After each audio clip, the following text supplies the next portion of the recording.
Bom dia, boa tarde, boa noite, pessoal. Sejam muitíssimo bem-vindos ao nosso segundo vídeo da série Rush Detonado 100%. E nessa série, nosso objetivo vai ser entender o Rush desde o começo até o final e tem muito pano para a manga. Eu garanto isso para vocês, mas vale absolutamente muito a pena, porque o Rush é uma linguagem que oferece aí um bocado de benefícios que você não vai encontrar em outro lugar. É uma linguagem divertida de aprender e produtiva. Bom, eu já elogiei Rush um bocado no vídeo anterior e eu pretendo elogiar mais, mas também vamos manter um ritmo de elogios razoável, não é isso? Um pouco de cada vez. Bom, no vídeo de hoje, a gente, como é o nosso primeiro vídeo prático em que a gente realmente vai escrever um pouco de Rush na prática, nós vamos descobrir os básicos da linguagem, os conceitos mais fundamentais. O foco desse vídeo de hoje vai ser mais entender como é a sintaxe básica da linguagem, e é por isso que a gente só vai cobrir os temas mais superficiais, os tijolos mais da base que você precisa saber para escrever programas em Rush. E nesse espírito, nós vamos começar criando um projeto em Rush do nada, certo? Nós estamos aqui, eu estou no Ubuntu e a gente vai criar um projeto Rush e a gente vai começar a escrever alguns programas básicos de Rush para ver como é que eles são. Para fazer isso, como nós falamos no vídeo passado, o cargo é o nosso amigo, um binário de Rush que, entre outras coisas, vai nos auxiliar a criar um projeto Rush do zero. Para fazer isso, na verdade, nós vamos criar um novo diretório aqui chamado tutorial, e aí a gente vai entrar no diretório, e aí quando nós executarmos cargo init aqui, que é o comando cargo que cria novos projetos, o projeto vai ser denominado com o nome do diretório pai, certo? Então, quando a gente executa isso, o cargo vai criar um arquivo cargo.toml, que é o arquivo de configuração, que um bocado de coisa sobre aquele projeto vai ser definida, e um diretório source, onde vai estar o nosso código-fonte, como você pode ter imaginado. Aqui nesse tutorial, eu estou assumindo que você pode não ter nenhum conhecimento prévio sobre programação, mas naturalmente, se você tiver algum, é mais fácil entender o que a gente vai fazer. Ou seja, a ideia é que seja compreensível, mesmo para quem não tem nenhum background de programação, mas se você tiver algum, facilita bastante. A gente abriu aqui o cargo.tom só para vocês verem que cara tem logo depois que você cria um projeto novo com cargo init. Você tem algumas informações, meta-informações aqui do pacote, o nome, a versão e a edição do Rush. Isso aqui vai depender de qual Rush você tem instalado, e a versão por padrão começa com 0.1.0, e aí você tem uma seção para as suas dependências, que são basicamente bibliotecas, outros programas que oferecem um monte de funcionalidades que nosso programa pode chamar se a gente incluir a dependência aqui. E o que acontece na prática é que quando a gente executa pela primeira vez um programa Rush com uma certa dependência, seja ela qual for, o cargo vai baixar a dependência para a gente. Ele também é um administrador de pacotes. Mas isso é uma coisa que nós vamos explorar em mais profundidade nos próximos episódios. Por hora, a gente vai entrar no diretório source e a gente vai descobrir que... vou dar um tab aqui só para mostrar para vocês. Bom, se eu apertar tab, realmente, ele simplesmente autocompleta com main, o que denota que o único arquivo que tem nesse diretório é justamente o main.rs, que é automaticamente gerado também pelo cargo init. Vamos abrir esse programa e nós descobrimos que ele já é criado com uma função, a função main, e caso você não saiba, não só em Rush, mas na maioria das linguagens de programação, a função main é a função, como o termo também já faz você imaginar, é a função principal do programa, e o que isso significa na prática é que ele começa a executar a partir daqui. E aí, se você tiver outras chamadas de funções dentro dessa função, aí o resto do programa vai executando. Mas, por hora, o cargo init cria pra gente esse main.rs, e esse main.rs tem essa função main aí, e ela já vem com uma linha que, se nós lermos, nós vamos descobrir que ela diz println, exclamação, hello world. Println é uma função especial, é um macro, e a gente vai entender melhor sobre macros em alguns episódios aí à frente, mas por hora basta saber que ela é a função que escreve coisa na tela no Rush, certo? Então o que nós temos aqui é uma instrução, uma linha Rush que é automaticamente criada quando nós rodamos cargo init e nós vamos rodar o nosso primeiro programa sem escrever uma única linha, simplesmente executando cargo run. O que esse programa vai fazer, o que esse comando para o cargo vai fazer é fazer com que ele compile seu código Rush para gerar um executável, e aí esse executável é executado também pelo cargo quando você roda cargo run. E aí a gente pode ver a saída do nosso programa. Ali, hello world, que era exatamente o texto que a gente viu escrito naquela função. Então, vemos aí a função que imprime na tela sendo utilizada pela primeira vez. Ok.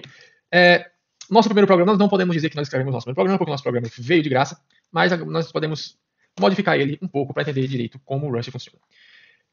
A primeira coisa que nós deveríamos fazer para entender como o Rush funciona é criar umas variáveis. Certo? Uma variável, basicamente, é um label, um rótulo que você dá a um certo valor, certo? Como é que se faz isso em Rush? A palavra reservada let indica que agora você está criando uma nova variável, vamos chamar ela de x, e a gente vai dizer que o valor que está associado a ela é o valor 5, o valor atribuído a ela.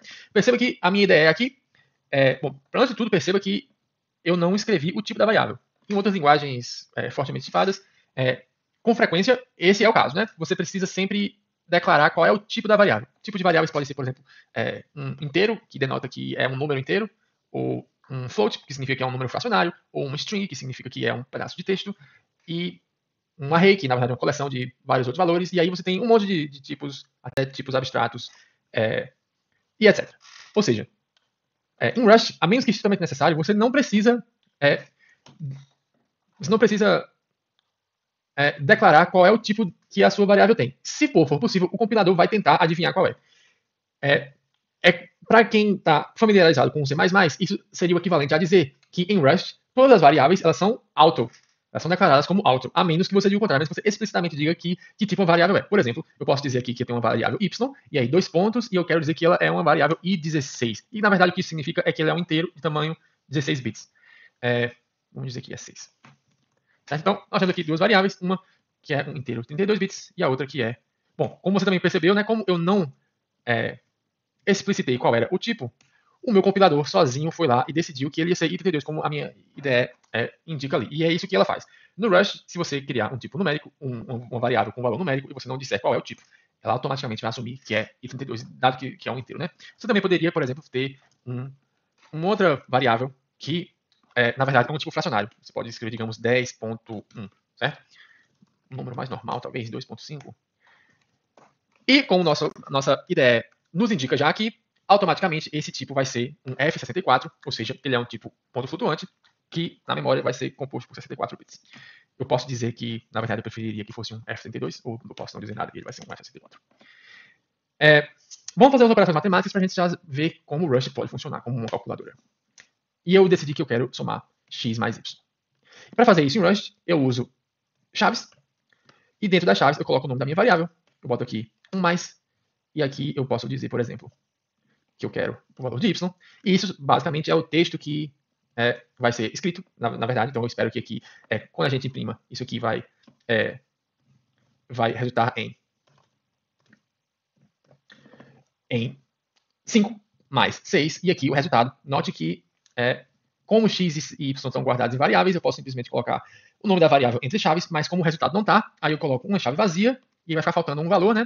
E eu posso colocar vírgula e a expressão que eu quero que seja executada. Mas eu poderia fazer isso aqui ia funcionar, exceto porque i16 e 32 não podem ser somados juntos, então vamos, na verdade, fazer o mesmo tipo aqui. X é i32, y também é i32, e aí a gente vai executar essa soma aqui. A gente pode ver que se a gente rodar, a gente tem 5 mais 6 é igual a 11 do jeito que a gente queria. Mas eu acho um pouco desagradável esse jeito de fazer a coisa, porque eu poderia, por exemplo, de um jeito mais facilmente legível, dizer que eu tenho uma variável resultado, que é igual a x mais y, e aí, em vez de uma chave vazia, eu posso simplesmente escrever resultado, e aí a gente vai ter o mesmo efeito aqui embaixo. 2 pontos, como eu fiz, né? Devia ser igual. Vamos fazer assim.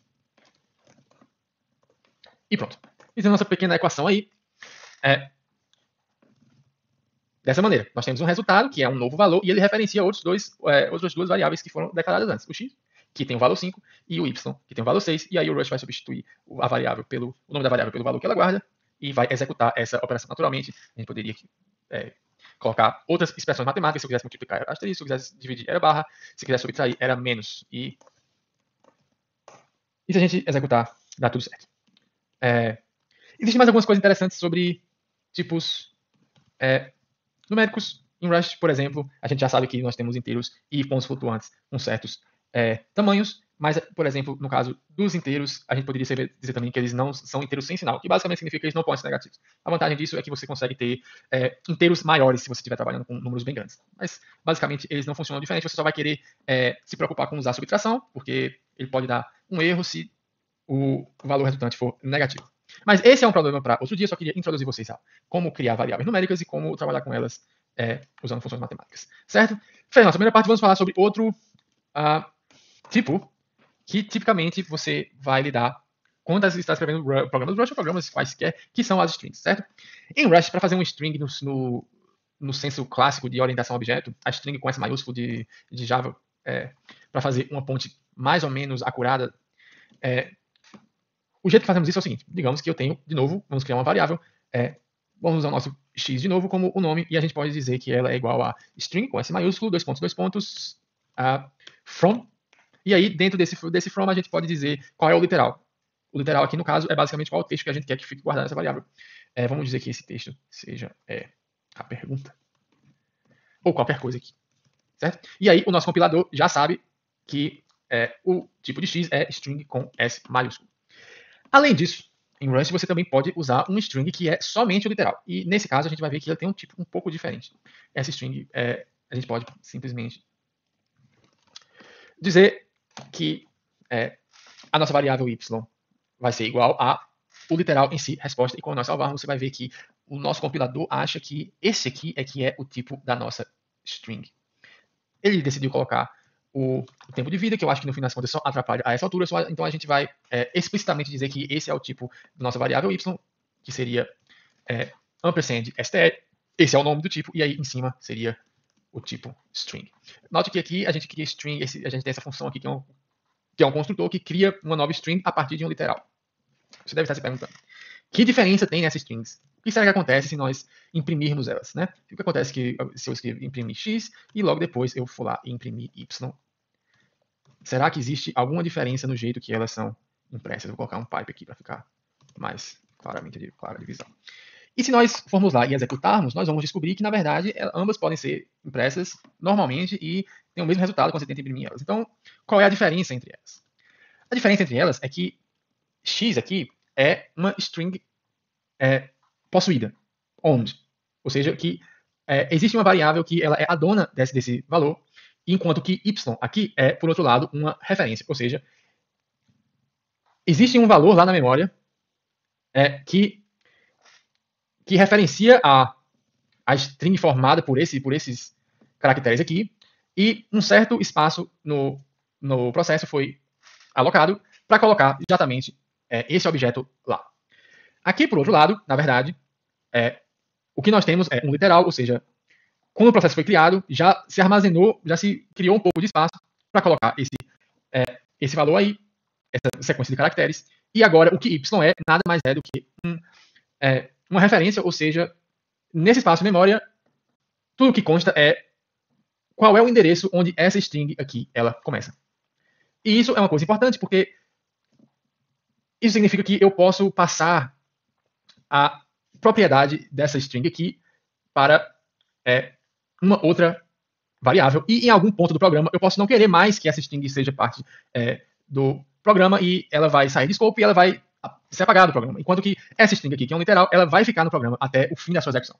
E é isso que significava, quando nós apagamos aqui o tipo de y, que o nosso compilador acusa ser o verdadeiro tipo de a resposta, no caso de y. O verdadeiro tipo de y é o ampersand, que basicamente significa que isso é uma referência.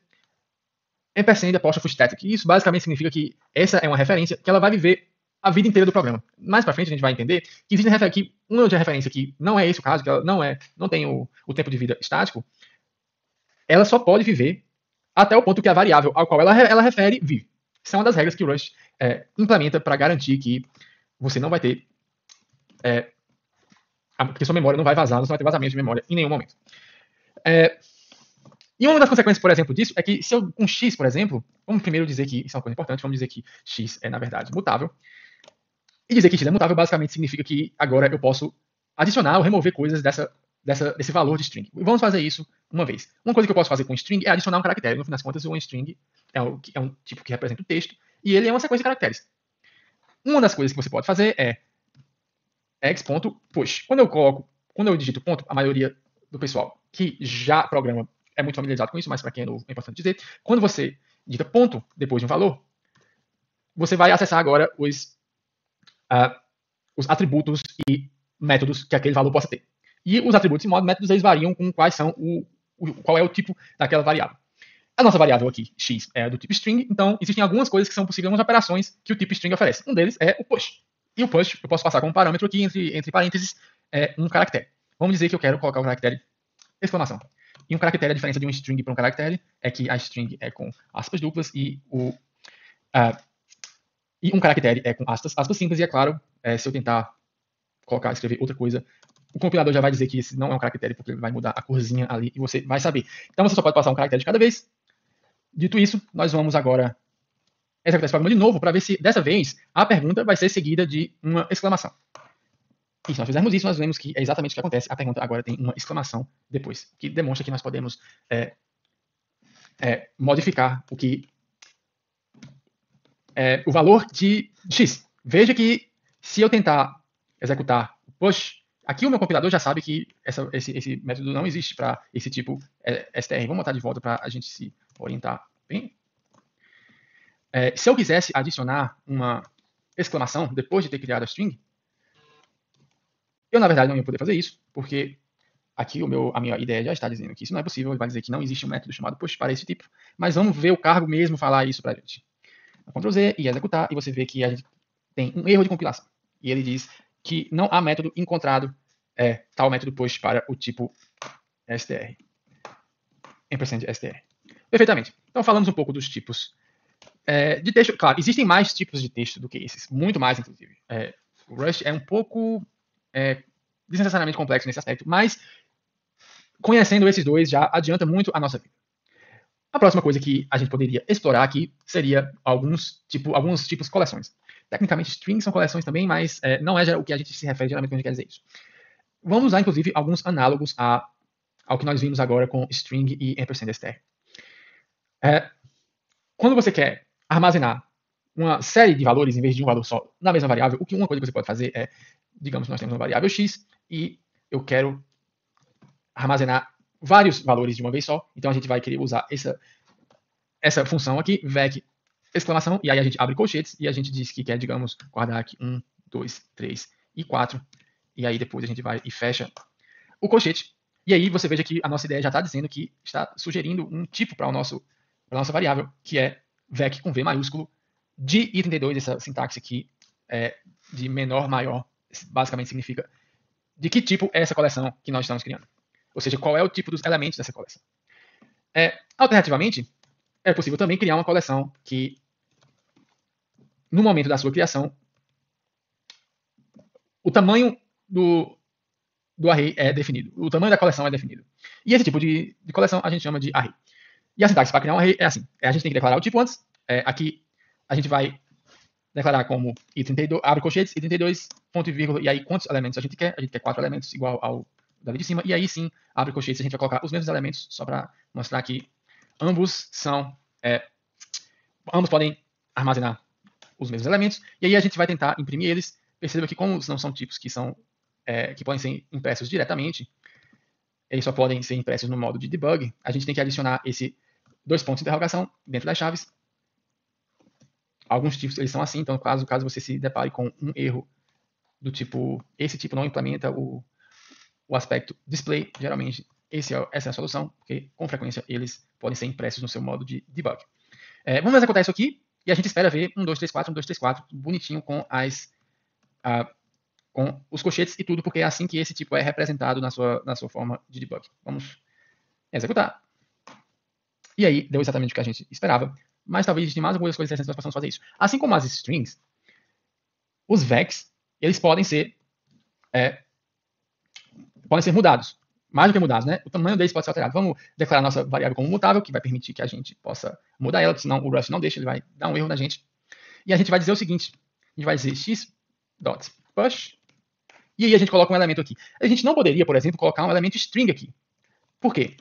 Porque a nossa ideia já nos acusa que os tipos estão incorretos, porque o nosso compilador já assumiu o tipo i32, porque no fim das contas esse é o valor que é automaticamente criado para tipos numéricos inteiros. Então aqui só seria possível adicionar um novo tipo. Note que inclusive a função tem o mesmo nome da função que tinha lá em string. Já em y você vai descobrir que na verdade é impossível, porque o tipo array de 32 não tem o método push, no método name push found for array 324. E é por isso que não é possível aumentar o tamanho ou diminuir o tamanho de array, é de tamanho fixo. Mas, como você pode imaginar, operações feitas com array são muito mais leves e mais rápidas do que operações feitas com o vetor na maioria das vezes. Mas uma coisa que a gente pode fazer em vez disso é mudar um dos elementos que compõem y, e a gente faz isso com a seguinte sintaxe. A gente vai fazer y, abre colchetes, e aí a gente diz qual é o índice que a gente quer mudar. Por exemplo, os índices são contados, a propósito, a partir do zero, certo? Então, o primeiro índice é o índice 0, o segundo índice é o índice 1, o terceiro índice é o índice 2, e aqui o último índice seria o índice 3, ou seja, o maior índice de um array com tamanho 4 seria o índice número 3. Vamos mudar o primeiro elemento. Então, y índice 0 é igual a, digamos, 9, em vez de 1, certo? Claro, nós temos que nos lembrar aqui. Tá vendo que aqui o nosso compilador já reclamou de novo que y não é mutável. Toda vez que nós queremos que a variável possa ser mudada, a gente tem que declarar ela como mudada. Então, se nós imprimirmos agora, você vai ver que nós temos aí um elemento a mais no primeiro, no nosso vetor, e um elemento mudado no nosso array. Note que nós podemos usar essa sintaxe aqui para mudar um elemento, mas também para imprimir um elemento, ou para acessar, na verdade, um elemento específico. Nós poderíamos, por exemplo, dizer que e essa sintaxe funciona para os dois tipos de coleção, tanto os vetores, os vecs, quanto os arrays. Por exemplo, se nós quiséssemos imprimir o elemento 0 de cada um deles, nós poderíamos dizer simplesmente println. Como não são variáveis, a gente vai precisar utilizar essa sintaxe aqui, com as chaves fechadas, e aí tem duas pares de chaves fechadas, e aí a gente vai ter que colocar dois valores aqui que vão ser substituídos. A gente poderia dizer, por exemplo, y índice 0 e x índice 0. Salva e executa. Você vai ver que nós temos 9 e 1, que são os primeiros valores de cada um dessas coleções. Perfeito? Falamos um pouco sobre coleções, entendemos um pouco mais sobre elas.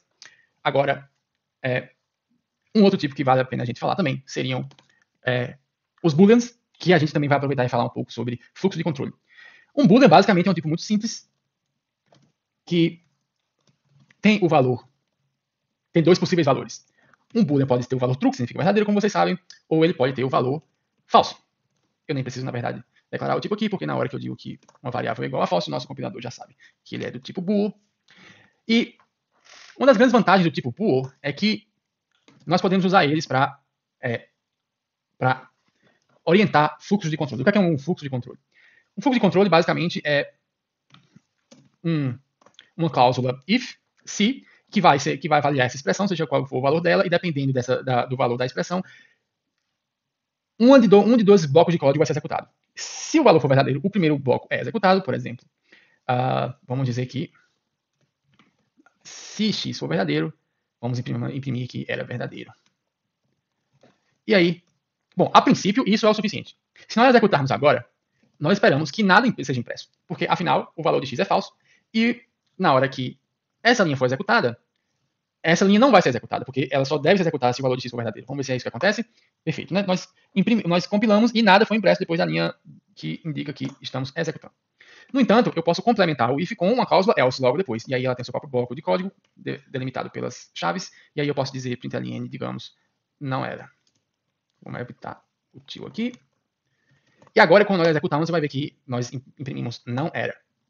Bom, o interessante de bool é que, na verdade, um bool pode ser o resultado de uma expressão. Por exemplo, digamos que eu tenho um valor x, que na verdade é 5, e um valor y, que na verdade é 6. E aí, alguns operandos, eles retornam um valor booleano, e você pode colocar uma expressão com esses operandos que vai retornar um valor booleano, e aí a gente vai decidir para que caminho o fluxo vai continuar. Por exemplo, digamos x maior, ou melhor dizendo, y maior que 5, certo? Nesse caso aqui, nós temos y, que é 6, e 5, e x, que é 5. Na verdade, deveria ser y maior que x. Com y é maior que x, nós podemos constatar, ou pelo menos esperar, que o programa imprima era verdadeiro. Vamos ver se é isso que acontece mesmo, e é isso que acontece mesmo. Do contrário, vamos fazer o inverso. Se y for menor que x, e aí a gente imprime verdadeiro, do contrário, a gente imprime não era, e a gente espera que imprimamos não era, e foi exatamente isso que acontece. Então é assim que funcionam fluxos de controle. Nós cobrimos, eu acho que o absoluto básico que é possível para escrever os mais simples dos programas Rust. Nós não queremos deixar o vídeo muito longo, então, por hora, nós vamos ficar por aqui. Escreva pequenos programas Rust que utilizam estes conceitos e se preparem para a gente mexer com coisas um pouco mais avançadas a partir do próximo. Muito obrigado pela sua atenção e até a próxima. Tchau!